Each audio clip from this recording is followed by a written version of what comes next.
Welcome. This is Professor Greta Pujol, and I'm from UCF. Welcome again to Contracts and our course on legal and ethical environment of business.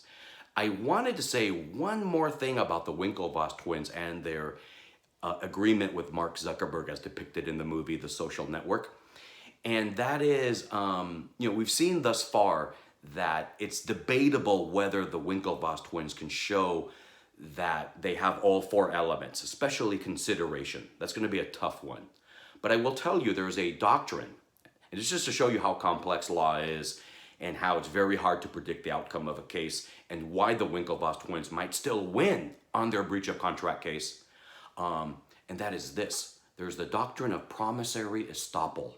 That's a fancy word for simply saying, hey, even if there's no consideration, if the party, in this case the Winklevoss twins, if the party who was lied to or the victim of the breach of contract, if they're able to show that they relied on the promise made by the other party, the breaching party, detrimental reliance, that reliance was to their detriment and they suffered harm, they could invoke the doctrine of promissory estoppel, and the court, as a matter of law, might rule in their favor, or even, maybe send it to the jury and let the jury figure that out.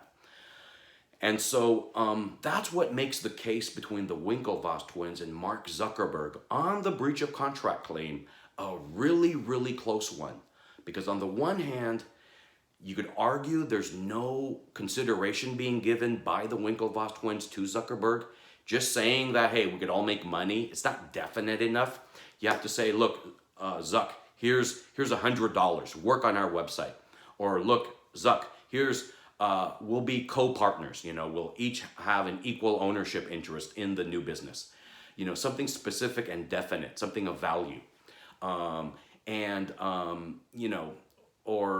idea of rehabilitating his reputation. Does that cut it for consideration? Well, even if it doesn't, there is this doctrine of an equitable doctrine of promissory estoppel, where even in the face of a situation where there's lack of consideration, no consideration, if the victim, if the plaintiff, if the party who's alleging a breach of contract by the other side can show that they relied to their detriment on the other side's promise, then they might still be able to prove their case and get some kind of remedy, whether it be specific performance or monetary damages. That'll be up for the court to decide.